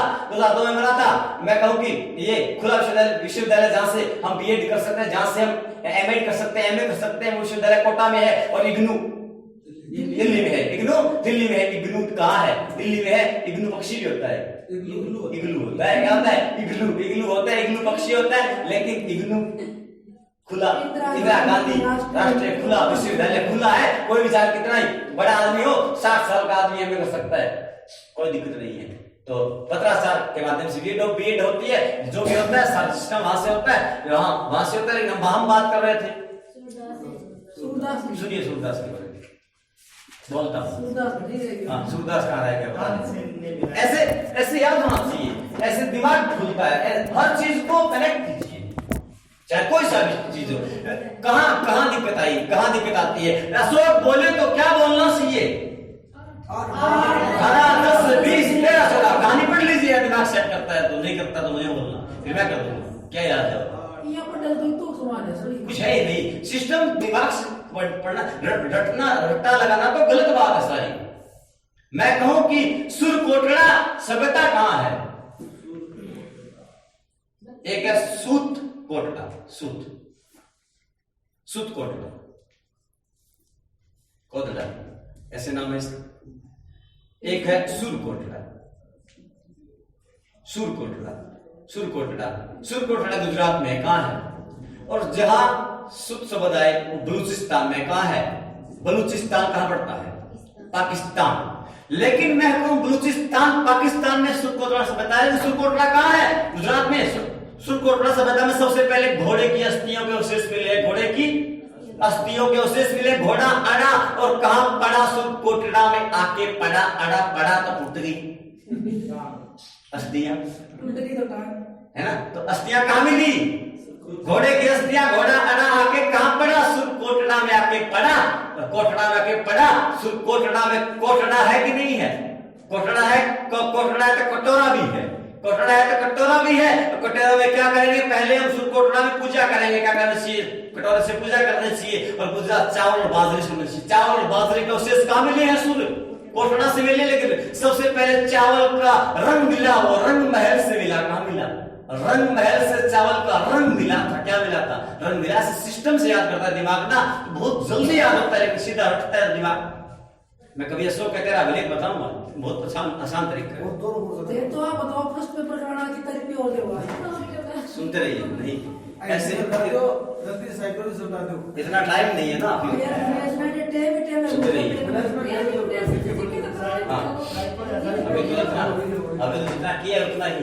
सूरदास जो था उसको एक व्यक्ति था। अब सारी कहानी माइंड कहीं ना कहीं मौर्य काल के बारे में कहेगा कि मौर्य काल थोड़ा शांत तो है। थोड़ा सा मैंने ज्यादा नहीं बोला, मैंने कुछ शब्दावलियां ही बोली है। मैंने कोई लंबी चौड़ी कहानी नहीं बोली है। मैंने लंबी चौड़ी कहानी नहीं बोली, मैंने शब्दावली बोली है। 3-5 करने कौन आया? सेल्यूकस निकेटर दूसरा। यौन आक्रमण कौन था? सेल्यूकस निकेटर पहला सिकंदर महान था, पता लग गया। सुदर्शन झील का निर्माण किसने कराया? चंद्रगुप्त मौर्य ने करवाया था। मौर्य का मतलब मोर होता है। मौर्य का मतलब मोर जो है वो किसका वाहन है? कार्तिकेय का वाहन। कार्तिकेय किसके पुत्र हैं? शिव के। किसके हैं? शिव के। तो शिव पहले सेव और न्याय थे। ये पहले क्या थे? सारे सेव और न्याय थे। लेकिन बाद में कहते हैं कि भद्रभाव के कहने पे क्या बन गया? जैन और संलेख नाविधि के द्वारा अपने प्राण त्याग दिए। संलेख नाविधि क्या होती है? जिसमें अपना भोजन इत्यादि, हाँ, जिसमें भोजन, जल, अन्न, पानी छोड़ दिया जाए और प्राण चले जाए, वो विधि कौन सी? संलेखना विधि से पहली बार प्राण किसने त्यागे? जैन लोग आज भी संलेखना से प्राण त्यागते हैं। लेकिन पहली बार उसने त्यागे किसने? भद्रबाहु के कहने पे त्यागे। जैन था, जैन धर्म अपना लिया किसने? चंद्रगुप्त मौर्य। लेकिन बिंदुसार तो आजीविक संप्रदाय का था। आजीविक संप्रदाय का था। अमित्र घात किसे कहा जाता है? बिंदुसार को अमित्र घात। लेकिन यूनानी ने क्या कहा था? अमित्र चैट कहा था। क्या? अमित्रोकैटिस कहा था। अमित्रोकैटिस कहा था कि चैटिस कहा था? अमित्रोकैटिस कहा था। अमित्र घात किसे कहा जाता है? बिंदु सार में दो ही याद रखने हैं। ए बिंदु सार होता है। ए बिंदु सार, ए बिंदु सार, ए दूसरा सार बिंदु सार। दो ए का मतलब आजीविक संप्रदाय का कौन था? बिंदु सार था। आजीविक संप्रदाय नीतिवादी संप्रदाय होता है। जो भाग्य में विश्वास करते हैं, कौन से क्या कहलाते हैं? आजीविक संप्रदाय के लोग क्या करते हैं? भाग्य में विश्वास करते हैं, नीतिवादी होते हैं। आजीविक संप्रदाय को मानने वाला कौन था? बिंदु सार। लेकिन चंद्रगुप्त मौर्य तो जैन था। लेकिन अशोक क्या था? नहीं, अशोक बौद्ध था। बाद में बुद्ध बाद की बात कर रहा हूं। बाद में क्या बना? बुद्ध था। वैसे सारे सेव थे, वैसे सारे ही सेव थे। बाद में धर्म चेंज हुआ। मौर्य पहले जैन था। मौर्य क्या था? जैन था। मोर इनका राज्य चिन्ह क्या है? मौर्यों का मोर है। क्या है? मोर। राज्य चिन्ह क्या है? मोर है, याद रखना चाहिए। और इसके बाद आजीविक संप्रदाय से कौन था? बिंदुसार 2 नंबर का राजा था। खासतौर पर अशोक का पिता, याद रखना चाहिए। बड़े राजा बता रहा हूं मैं। 2 नंबर का वाला खासतौर पर बिंदुसार था। बिंदुसार 2 नंबर पे था। और मैं कहूं दो ही बात, 2 ए याद रखना चाहिए। अमित्र घात और आजीविक संप्रदाय कहा था। आजीविक संप्रदाय को मानने वाला था। लेकिन अशोक बोले तो अशोक था, उसको यूनानी ने क्या नाम दिया? मैं कहूं कि चंद्रगुप्त मौर्य को क्या कहा था, सेंट्रोकैटिस कहा था, और बिंदुसार को कहा था अमित्रोकैटिस कहा था, लेकिन अशोक को क्या कहा था? अशोक को कुछ नहीं कहा था, अशोक के बारे में मौन थे, ये अशोक के बारे में मौन थे। दिमाग को कोई याद करवाते हो, दिमाग है ही नहीं, तो है ही नहीं वो बात। अशोक के बारे में, अशोक में शोक था तो मौन थे, शोक था तो अशोक में शोक है ना, तो शोक होता है किसी का, तो मौन होते ही नहीं होते। इसीलिए यूनानी क्या थे अशोक पे? मौन थे। अशोक के बारे में, अशोक का कोई नाम नहीं लिया यूनानियों ने, कोई नाम नहीं लिया। ऐसे पढ़ना चाहिए दिमाग का। मैंने कहा अशोक का क्या नाम, तो दिमाग सोचता है क्या दिया है ना, मैं तो ऐसे सेट कर रहा था, सेट कर रहे थे, नाम ही नहीं दिया, नाम ही नहीं दिया तुमने। ऐसे पढ़ना, अब क्यों सेट कर रहे थे? सुनिए सूरदास के बारे में। तो ऐसे दिमाग, अभी आपने सोचा कि सूरदास को पढ़ाया नहीं, क्या पढ़ा दिया, लेकिन जो पढ़ाया कहीं ना कहीं से कोई क्वेश्चन आ गया ना, तो काम बन जाएगा। फिर याद करोगे, हाँ उस दिन बताया तो याद रहेगा। और मैं मूर्ख हूँ जो हिंदी की मतलब हिंदी की बात और हिस्ट्री बताता नहीं, पढ़ा रहे, चलो कोई बात नहीं। जितना ज्यादा हो सके उतना ज्यादा ज्ञान देना चाहिए। बांटने से ज्ञान बढ़ता है, या नॉलेज में तक याद रहता है। मुझे भी काम आता है, आपको भी काम आएगा। तो जब भी अशोक पटवास के बाद जाकर के, तो हमेशा खास तौर पढ़ना चाहिए। 8, 18, 10, 20, 13, 14 राज्याभिषेक से सारे साल होते हैं उसके। 8वां साल, 18वां साल, 10वां साल, 20वां साल, 13वां साल, 14वां साल, खास साल, सारे साल 69 से राज्याभिषेक से साल मान्य है। नहीं, राज्याभिषेक से मान्य 261 में कलिंग युद्ध होता है, आपको ये शब्द याद होगा। ये तो आप 269 में से 8 घटाइए, 69 में से 8 क्या हो गए? 261, ऐसे घटाते हैं। इस 272 में तो शासन जबरदस्ती किया था स्थापित, तो 40 साल हुआ मैंने बोला, लेकिन कुरान के अनुसार सही शासन हुआ 37 साल। दोनों ऑप्शन में आज क्या करना चाहिए? आप पुराण बोल रहे हो, पुराण बोल रहे हो? कुरान नहीं, कुरान के अनुसार। कुरान में हम जिक्र ही बनी है पुराणों में जिक्र है, पुराणों में पुराण सॉरी पुराण के अनुसार, पुराण के अनुसार गलत शब्द पकड़ गया मैं। पुराणों के अनुसार इन्होंने शासन किए कितने साल? 37 साल। अगर ये लाइन आती है कि पुराणों के अनुसार अशोक का शासन रहा कितने साल? 37 साल। सीधा पूछता है तो 40 साल ही होगा, क्योंकि भारतीय जो भी विचारक हैं, जो भी और भारतीय बाद में आए, उन्होंने 40 साल ही माना। सभी ने कितने साल माना? राज्याभिषेक तो एक औपचारिकता होती है, लेकिन शासन शुरू कर दिया था 272 से, और 3 साल लगा दिए कितने भाइयों को मारने के लिए? 99 भाइयों को मारने में कितने साल लगाए? 3 साल लगाए। 99 भाई थे इसके, खासकर अशोक के। तो कितना महान, कितना बलशाली अशोक महान बना, मारने से नहीं बना। इसमें भी 2 राय होती है सर, गोपीनाथ शर्मा ऐसे तो है, ऐसे सब रहता है, लेकिन ये कुछ तो इतिहास झूठा होता है, कुछ बना दिया जाता है।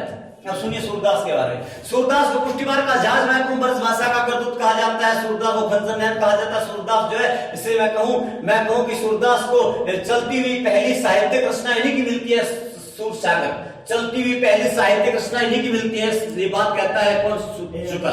चलती हुई पहली साहित्यिक रचना, चलती हुई ब्रज भाषा की पहली साहित्यिक रचना सूरदास की मिलती है, ऐसा शुक्ल कहता है। रामचंद्र शुक्ल कहता है कि पहली साहित्यिक रचना है चलती हुई ब्रज भाषा में, वो सूरदास की है। ये बात कौन कहता है? शुक्ल कहता है, सूरसागर है। सुनना ध्यान सूरदास के बारे में। सूरदास जो है कहते हैं, शुक्ल साहब कहता है, जो भी बात कहेगा ज्यादातर कौन कहेगा? मैं शुक्ल ही कहेगा, यही कहेगा इसी के बारे में। तुलसीदास इसके बारे में ज्यादा बात करता है। एक बंदा तुलसीदास, सुनिए, ज्यादा बात बोल रहा हूं, ज्यादा बात एक ही बंदा बोलता है, लेकिन सूरदास के बारे में ज्यादातर कहानियां एक ही की है। 99% बात आएगी किसकी आएगी? शुक्ल की आएगी। जो भी आ जाए सूरदास के बारे में, शुक्ल कहता है, सुनना शुक्ल के मत।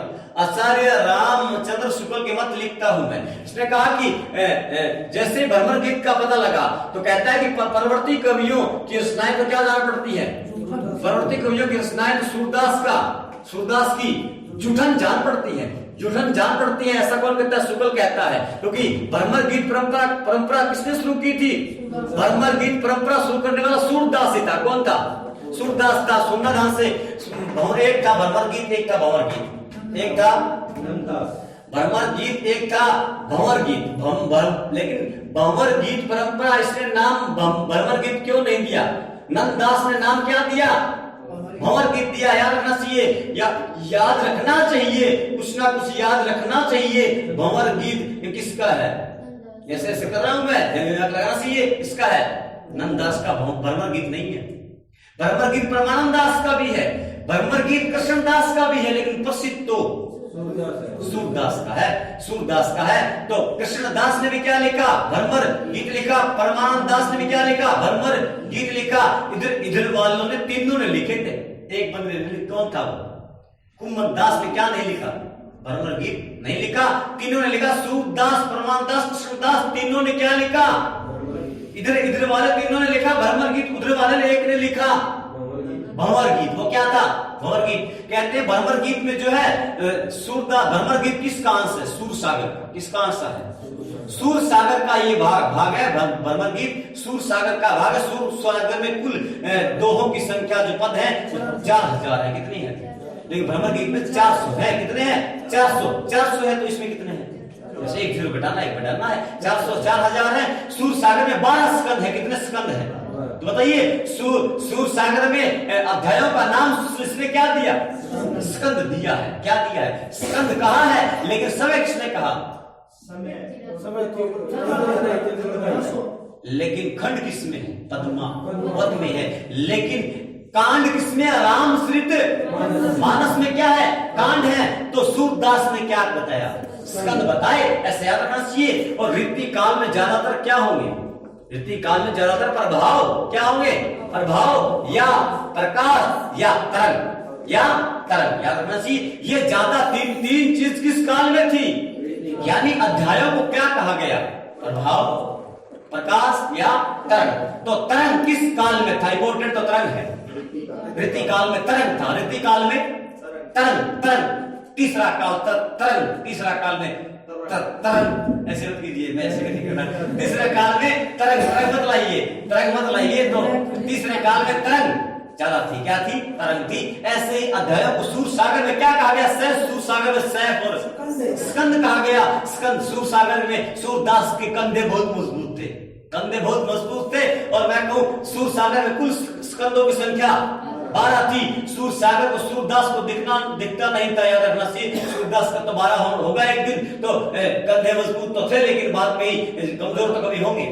तो 12 स्कंद थे सूर सागर में। इसमें से भ्रमर गीत जो है वो 400 पदों वाला सबसे मर्म स्पर्शी अंश है। सबसे क्या है? मर्म स्पर्शी। और वाक वेदज्ञ क्या बोलते हैं? वाक वेदज्ञ अंश है, यानी वाक चतुर्था का अंश है। मर्म स्पर्शी, हृदय को छू लेने वाला अंश कौन सा है? भ्रमर गीत। ये इस बात की पुष्टि करता है सारे रामचंद्र शुक्ल कि सूर सागर का सबसे मर्म स्पर्शी अंश कौन सा है? भ्रमर गीत। ये लाइन कौन कहता है?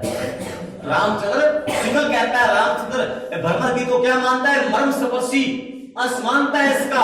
और ये कहता है सूरदास की सबसे बड़ी विशेषता क्या थी? सूरदास की सबसे बड़ी विशेषता क्या बताता है? ये शुक्ल साहब नहीं, गलत है। क्यों कर रहे हो? नवीन प्रसंगों की उद्भावना। नवीन प्रसंगों की उद्भावना। मेरा डिलीट करवाओगे, मेरे वाला और डिलीट करवाओगे, याद नहीं आएगा। नवीन प्रसंगों की उद्भावना इंपोर्टेंट है। 2010 में पूछा गया था सेकंड एग्जाम में। सूरदास के पदों की सबसे बड़ी भारी विशेषता क्या है? नए प्रसंग लेके आया। नया प्रसंग क्या था? भ्रमर गीत, गोपी उद्योग, समाज लाया, गोपियों का विरह लाया, वियोग लाया। ये सारी बातें नई थी कि पुरानी थी? नई थी। इसलिए सबसे बड़ी विशेषता क्या बताई शुक्ल साहब ने? नवीन प्रसंगों की उद्भावना। ये शुक्ल कहता है। तुलसी के बारे में इंपोर्टेंट है ये भी। तुलसी के बारे में कहते हैं तुलसी की विशेषता क्या है? बताइए, तुलसी के कार्य की सबसे बड़ी विशेषता क्या है? उसकी प्रसंग अनुकूलता, भाव विद्य या सरानुकूलता? नहीं, मैंने ऑप्शन बोले। तुलसी की भाषा की सबसे बड़ी विशेषता है, भाषा की सबसे बड़ी विशेषता मैं कहूं कि सर्वानुकूलता। मैं कहूं कि भाव वैविध्य। और मैं कहूं कि प्रसंगानुकूलता। और मैं कहूं कि नवीन शब्दों का चयन। चारों ही है नहीं। कितनी बड़ी तुलसी और बताइए आउट ऑफ सिलेबस इनमें ही है चार ऑप्शन में से, चार ऑप्शन में ये बताता हूँ। मैं कहता हूँ ऑप्शन उत्तर दिया हुआ होता है। भाव में भी क्या है? गलत बोल रहे, सभी गलत बोल रहे हैं। है ही नहीं। एक नंबर होगा। अब देखिए यही तो कमजोरी है। मैंने क्या लिखा है, तुलसी की भाषा, तो भाषा क्या होगी, प्रसंग के अनुकूल होगी। तो तुलसी की भाषा की सबसे बड़ी विशेषता मात खाते हैं, पहला ऑप्शन दिखता है सर्वांगपूर्णता। लेकिन तुलसी के काव्य की सबसे बड़ी विशेषता बोले तो सर्वांगपूर्णता। जीवन के किसी पक्ष को तुलसी की भक्ति ले छोड़ के नहीं चली है, सभी पक्ष को अपनाया तुलसी ने। तो तुलसी की भक्ति की सबसे बड़ी विशेषता या काव्य की सबसे बड़ी विशेषता क्या होगी, सर्वांगपूर्णता। लेकिन भाषा किया है तो, लेकिन तुलसी की काव्य की सबसे बड़ी विशेषता भाव विद्या मानता है डॉक्टर नगेंद्र। डॉक्टर नगेंद्र मानता है क्या, भावना, भाव में क्या है, विभिन्नता है। ऐसा कौन कहता है, डॉक्टर नगेंद्र कहता है। पढ़ेंगे बाद में, लेकिन अब पढ़ रहे हैं सूरदास की सबसे बड़ी विशेषता इंपोर्टेंट है। ये इनमें से कहीं ना कहीं एक क्वेश्चन आएगा, याद रखना। इनमें से कहीं ना कहीं एक क्वेश्चन विशेषता तय आएगा और आपका दिमाग खराब करेगा वो। मैं कहूं सूरदास की सबसे बड़ी विशेषता हो सकता है वो सर्वांगपूर्णता सूरदास वाले पहला उत्तर डाल दे, नहीं है, क्या है, ये लाइन ही उत्तर होगा। सूरदास का उत्तर होगा तो ये लाइन ही उत्तर होगा, याद रखना। इतना तक बोलता हूं, सूरदास का उत्तर होगा, विशेषता पूछेगा तो ये लाइन ही उत्तर होगा। ये लाइन मिल जाए तो करके आ जाना, ये नहीं कि फिर ऐसे ऐसे नहीं कि ऐसे ऐसे करके आ जाओ। वो पूछ ले कि सूरदास ने सबसे मर्म स्पर्शी क्या लिखा, नवीन प्रसंग लिखे या भ्रमर गीत लिखा, नहीं लिखा हुआ भी आ सकता है, नहीं लिखा हुआ है तो ये कर देगा। हाँ वैसा ऐसा आ सकता है। तुलसी की विशेषता नहीं है, तुलसी की विशेषता नहीं है, तो उत्तर क्या बन गया, तो उत्तर ये डालेगा वो, क्योंकि मिक्स होता है। इसीलिए सूरदास की विशेषता क्या है, नवीन प्रसंगों की उद्भावना। शुक्ल सागर इस बात का क्या करता है, समर्थन करता है। सारी बातें कौन कहता है, शुक्ल कहता है। शुक्ल कहता है सूरदास के बारे में, सूरदास जो है वात्सल्य रस का कोना कोना झांकाए, कोना कोना कौन झांकाए। सूरदास अंधे थे फिर भी झांकाए, सूरदास जन्मान थे कि बाद में अंधे हुए, दोनों आंखों से अंधे थे कि एक आंख से अंधे थे। अंधा ही होता है, जन्मांध होता है। अंधा कभी बोलते हो दोनों आंख से अंधा है, नहीं, एक आंख से काना होता है। इसलिए वात्सल्य रस का कोना कोना झांकाए, इसलिए कहा था सूरदास को, क्या कहा था, वात्सल्य रस का सम्राट कहा जाता है। शुक्ल ने ये उपाधि दी, वात्सल्य रस का सम्राट से कहते हैं, सूरदास को कहते हैं। कृष्ण की बाल लीला का जिक्र किया कि नहीं किया, और जहां बाल लीला का पद आते हैं वहां वात्सल्य रस में एक नंबर पे कौन था सभी कवियों में, सूरदास। वीणा बजाने में एक नंबर कौन था, वीणा बजाता था कि सारंगी बजाता था, या एक तारा बजाता था। सूरदास का वाद्य यंत्र था या बांसुरी बजाता था, वीणा ही बजाता था। क्या बजाता था, वीणा बजाता था सूरदास जो था। लेकिन एक तारा बजाती थी मीरा, एक तारा बजाती थी। क्या करती, एक तारा में तार होते हैं, एक तार। चौतारा में 4 तार। रावण हत्या में 9 होते हैं। रावण के सर कितने थे, 10। एक तो ओरिजिनल था, कितने बाकी 9। रावण हत्या में सर कितने होते हैं, रावण का तार कितने होते हैं, 9 तार होते हैं। रावण हत्या एक तारा, मैं कहूं रवाज, मैं कहूं जंतर किसका वाद्य यंत्र है, जंतर किसके टाइम बजाते हैं, किसकी फड़मास्त्र जंतर बजाते हैं, देव नारायण जी की फड़मास्त्र से क्या बजाते हैं, जंतर बजाते हैं। तो ये सारे वाले तब वाद्य में आते हैं, किसमें आते हैं, ऐसे तार की आवाज आती है। ऐसे बोल के देखिए, जंतर तार हो जाएगा। सिस्टम बोलना चाहिए, ऐसे तत्व वाद्य यंत्र ऐसे याद हो जाएंगे। घर पे जाके प्रैक्टिस करना, सारे हर वाले हैं, ऐसे ही है, इसीलिए झनकार पैदा होती है। तो मैंने ऐसा कहीं नहीं पढ़ा कि तरीका क्या होता है, जैसा दिमाग ने पढ़ लिया, जान लिया। हम बात कर रहे थे, सुना ना, सारी कहानी सूरदास की थी। चलती हुई ब्रज भाषा की पहली साहित्यिक रचना सूरदास की मिलती है, ऐसा कहते हैं रामचंद्र शुक्ल कहता है जीवनोत्सव का कवि कौन कहता है? शुक्ल कहता है वास्तव रस का सम्राट कौन कहता है? शुक्ल कहता है ब्रज भाषा का अग्रदूत कौन कहता है? शुक्ल ही कहता है सूरदास वात्सल्य का कोना कोना झांका कौन कहता है? शुक्ल कहता है वो इसकी भक्ति का जो आधार है सूरदास की वो पुष्टि मार्ग है। ये भी कौन कहता है? सूरदास है। आधार बोला मैंने, पुष्टि मार्ग का जहाज नहीं बोला मैंने, पुष्टि मार्ग का आधार बोला मैंने, जहाज नहीं बोला। जहाज किसने कहा था? विठलाल ने जहाज कहा पुष्टि मार्ग का, लेकिन इसकी भक्ति का आधार पुष्टि मार्ग है ऐसा कौन कहता है? शुक्ल ही कहता है। और वात्सल्य रस का सम्राट कौन कहता है? शुक्ल। और परवर्ती कवियों ने सूरदास के जुठन का प्रयोग किया था। भंवर गीत लिखे ना, ये लिखे इन्होंने लिखे, ये इसने लिखा, ये सारे इसका क्या किया था? जुठन का प्रयोग किया था। सूरदास ने खाली छोड़ दिया था, अंधा था, सफा थाली साफ की नहीं इसने, भ्रमर गीत की थाली साफ की नहीं, थाली साफ की नहीं, छोड़ दिया, अंधा था, अंधे आदमी को दिखता नहीं है, अंधे आदमी को दिखता नहीं तो थाली में भोजन किया और थाली इधर उधर हो गई, हाथ में नहीं आई, तो वो जुठन खाई किसने? नंददास ने खाई, नंददास ने खाई, जुठन खाई। और कृष्णदास परमानंद दास ने जुठन खाई, और परमानंद दास ने इतनी जुठन खाई कि आनंद, इस जुठन में क्या मनाया? आनंद मनाया, कहां मौज बनाई? नहीं, कहां मौज बनाई? सूरदास की जुठन खा के कहां मौज बनाई? कन्नौज में मौज बनाई। तो सूरदास की इसीलिए क्या लिखा इसने? भ्रमर गीत भी लिखा। क्या लिखा? भ्रमर गीत लिखा। और चौथा कृष्णदास जो था जुगल मानचित, बोला मैंने आते ही क्लास में, जुगल जुगाड़ करता था कैसे? जुगल मानचित और जुगल मानचित और भ्रमर गीत किसने लिखा? निम्न में से किस अष्टचापी कवि ने भ्रमर गीत नहीं लिखा है? नेट में आता है नहीं, गुम्मदास ने लिखा, सही बात है। ऑप्शन तो और भी है, गोविंद स्वामी ने लिखा, सिद्ध स्वामी ने लिखा, वो भी ऑप्शन आ सकते हैं, थोड़ी है, तीन याद रखने चाहिए, चार लिखा, तीन तो इधर वाले थे, गोविंद सिद्ध स्वामी, गोविंद स्वामी। अगर ऐसे याद रखेंगे चारों ने लिखा, चारों नहीं लिखा, चारों लिखने वाले याद रखने चाहिए, लिखने वाले याद रखने चाहिए। पहले तो इधर तीन वाले, सूरदास स्टार्ट कर दो, सूरदास स्टार्ट कर दो, वो क्या लिखेंगे? भ्रमर गीत लिखेंगे। और लास्ट में चौथे वाला कौन? नंददास था। नंददास सबसे छोटा था ना, सबसे छोटा था। और सभी कभी में बड़ा कौन था? कुमनदास। बड़ा आदमी कॉपी करे आ गया? कर नहीं सकता, पहले ही सल्ट गया था, पहले ही सल्ट गया था। कौन? कुमनदास कॉपी नहीं करेगा, छोटे ही कॉपी करेंगे। सूरदास की सबसे छोटा व्यक्ति कौन था कॉपी करने वाला? नंददास था। और छोटा होता है सबसे, घर में वही खाता है ज्यादा। क्या खाता है? खाता है ना जुठन। माँ बाप के साथ खाना खाता है बच्चा, बार बार खा लेता है, माँ के साथ खा लिया, फिर पापा आते हैं, पापा के साथ खा लिया, तो छोटा होता है घर में सारे, वो जुठन खाता है बहुत बार, दिन में पता नहीं कितनी जुठन खाता है। तो जुठन का प्रयोग करने वाला ज्यादा कौन था? नंददास था। नंददास ने थोड़ी गड़बड़ी कर दी। गुरुजी का नाम छोटा है क्या?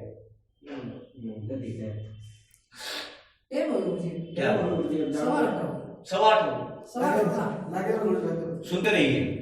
प्रताप है भाई जी, कार में बैठे मुझे पता जी कहां? मुझे अगर सुन तो सही सिक्योरिटी। सुनते रहिए, सुनिए ध्यान से।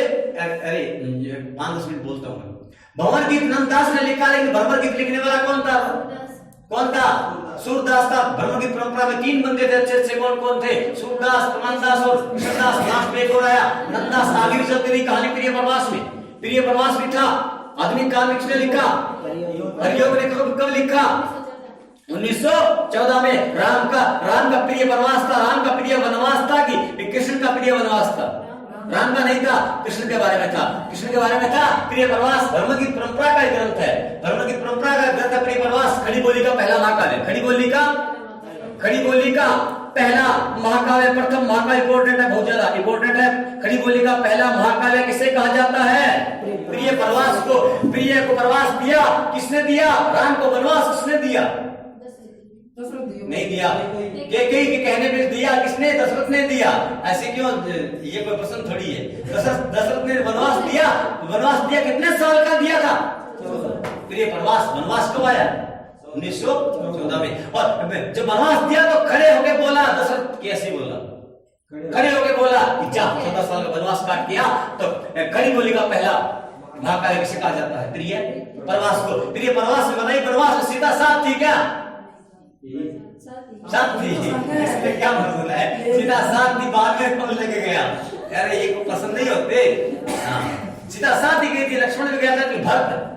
लक्ष्मण नहीं गया, भरत नहीं गया। बाद में भाई के वियोग में भरत जाता है, मिलने के लिए भरत मिला।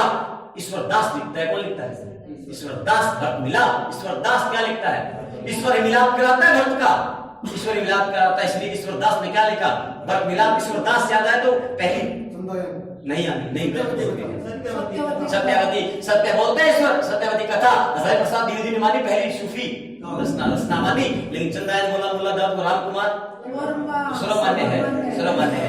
अब सुनिए, प्रिय प्रवास इसी धर्मगीत परंपरा के आधुनिक काल ग्रंथ था। इम्पोर्टेंट हरियोग ने लिखा, किसने लिखा, उपाध्याय सिंह है, हरियोग ने लिखा, उपाध्याय सिंह हरियोग 1965 में आजमगढ़ में जन्मा, नहीं याद रखना अभी, 1865 में आजमगढ़ में जन्मा हरियोग, जन्मा आजमगढ़ का सम्राट कहा जाता है, पढ़ेंगे बाद में, आजमगढ़ का शेर था हरियोग, बाद में पढ़ेंगे हमें, लेकिन अभी याद रखना चाहिए। प्रिय प्रवास का 1914 खड़ी बोली का पहला महाकाव्य, ये किस परंपरा ग्रंथ है, धर्मगीत। आगे जगन्नाथ दास रत्नाकर ने उद्धव लिखा, क्या लिखा, उद्धव कब लिखा, 1929 में किसने लिखा, जगन्नाथ दास रत्नाकर ने। किस परंपरा ग्रंथ था, धर्मगीत परंपरा ग्रंथ कौन सा था, उद्धव कब लिखा, 1929 में, और जगन्नाथ दास रत्नाकर ने लिखा, कौन सा ग्रंथ लिखा, उद्धव लिखा, पढ़ेंगे बाद में। 1929 शुक्ल ने क्या लिखा इस समय, तब उद्धव स्तक लगा रहा था, तब उद्धव क्या लगा रहा था, स्तक लगाया, शुक्ल ने भी स्तक लगाया, नहीं शुक्ल ने भी अपना इतिहास का स्तक लगाया कि नहीं लगाया 1929 में, तो इधर स्तक लगाया उद्धव, स्तक कब आया 1929 में। प्रिय प्रवास 1900, क्योंकि राम का वनवास याद आएगा, 14 सन याद आएगा, और वनवास दिया दशरथ ने कैसे, खड़े होकर बोला जा वनवास काट किया, ऐसे ही खड़ी बोली का पहला महाकाव्य हो गया। कृष्ण की कथा है,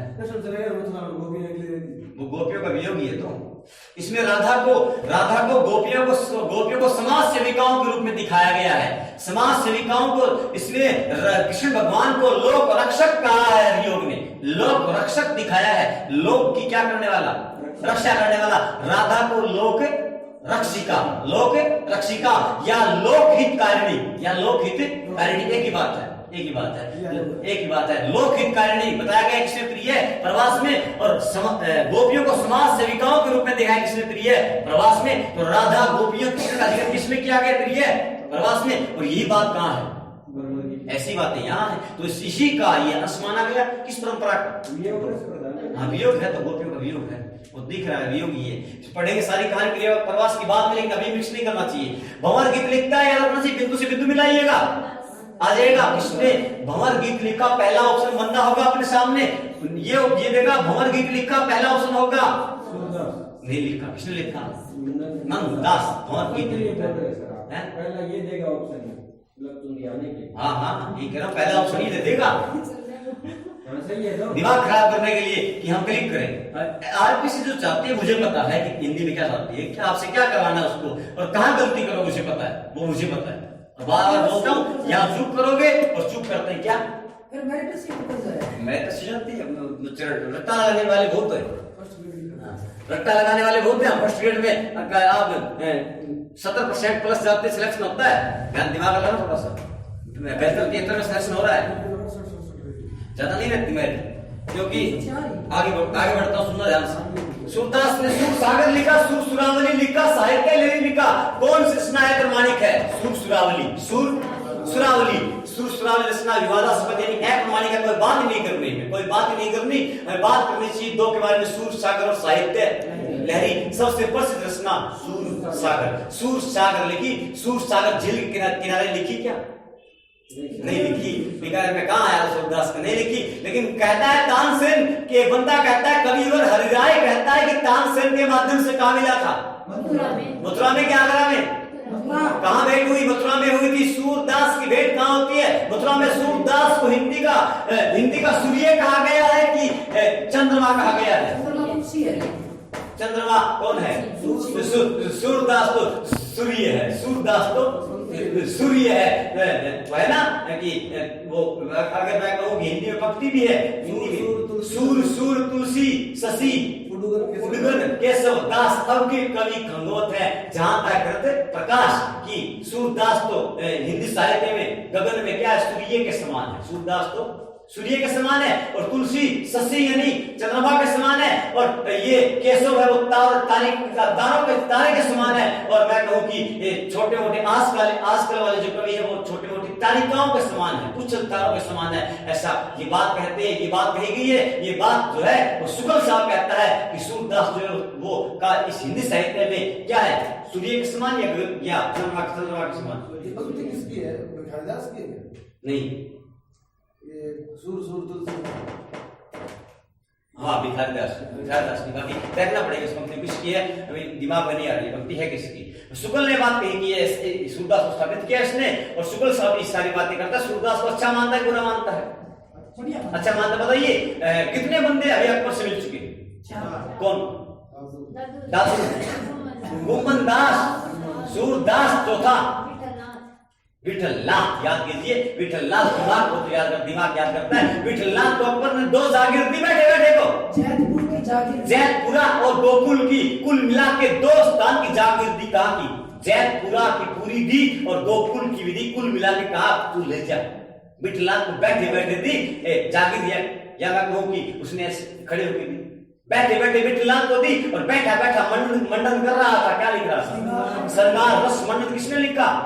लेकिन जुगल मान से जुगाड़ कर रहा था कृष्णदास। लेकिन दास यस याद कीजिए, चतुर्दास क्यों याद है? 12 बुझाएं नहीं, 4 बुझाएं नहीं, चतुर्दास के 4 बुझाएं। वो लिख रहा था 12 बुझाएं। क्या लिख रहा था? दास यस लिखने वाला कौन था? ऐसे ही दिमाग याद करता है। बताइए सनातन ब्राह्मण कौन थे? 2 गोविंदानंद को, दोनों क्या थे? कन्या कुछ कौन था? कन्नौज वाला। पुरोहित कौन था? शिव स्वामी था। कौन सा ऐसा था जिसके बारे में कुछ नहीं पता? सूरदास। सूरदास कहाँ मरा था? बारसोली मरा, बारसोली में मरा। और 4 बंदे मिलने वाले क्रम से कौन है? क्रम से बताइए। अकबर से मिलने वाले। जीके का प्रश्न बनता है, अगर आ गया ना आपका सही होगा, कोई खान का नहीं कर पाएगा। पहले 1544 में जन्मा दादू दयाल कुंभन दास और दादू दयाल कुंभन दास। लेकिन इससे पहले भी विठलनाथ मिल चुका था। कौन मिल चुका था? विठलनाथ मिल चुका था। सबसे पहले मैं कहूं कि विठलनाथ मिला था, क्योंकि बड़ा था ना विठलनाथ। नहीं बड़ा नहीं था, बेटा था, सॉरी वल्लभाचार्य का पुत्र था, बाद में मिला था। पहले अगर एक पूछे तो 4 नंबर पे आना चाहिए, ऐसे बोलना चाहिए। दादू दयाल कुंभन दास, सूरदास, विठलनाथ। विठलनाथ पहले आया सूरदास से? सूरदास थोड़ा पहले आएगा, सूरदास से पहले आएगा। 3 नंबर से पहले ही है। 1544 में जन्मा। पहले कुंभन दास। अब पंक्ति मिलती है, मैं क्या करूं? बाद में मिला, पहले दादू मिला, बाद में कुंभन दास के फतेहपुर से सीख आगे। तो देखो कुंभन जन्मे 1468 में, हाँ। दादू जन्मे 1544 में। जैसे कुंभन तो सेंट्रल की दादू जन्मे हुए थे, जैसे कुंभन की लॉजिक है। 1444 1544 में दादू जन्मे 32 और 1544। हाँ सही। हाँ पहले कुंभन दास मिला, बाद में जन्म सेट करना चाहिए। पहले कुंभन दास मिला, बाद में दादू मिला, फिर मिला विठलनाथ, लास्ट में मिला सूरदास। ऐसे आना चाहिए, लेकिन 4 मिले। ये बात इंपोर्टेंट है। कौन? दादू दयाल कुंभन दास, सूरदास और विठलनाथ। 4 मिले। किसको जागीर दी थी अकबर ने? कहां की? जैतपुरा और गोकुल की जागीर। कहा जैतपुरा की पूरी ले जा, कुल मिला के कहा के ले जा, गोकुल की भी ले जा। ये जागीर प्रदान दिए किसने? अकबर ने की। अकबर बताइए हिंदुओं के लिए अच्छा था कि बुरा था?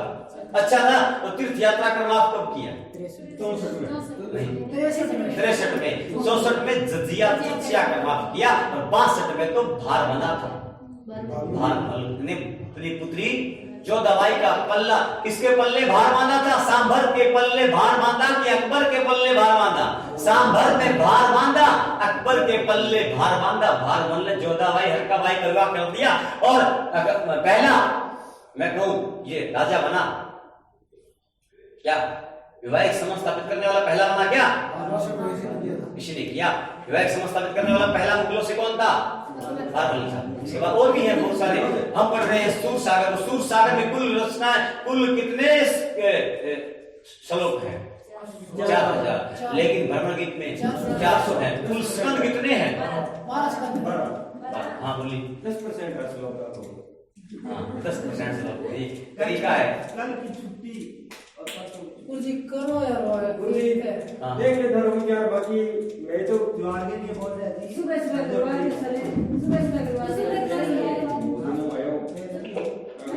करवा लेते हैं।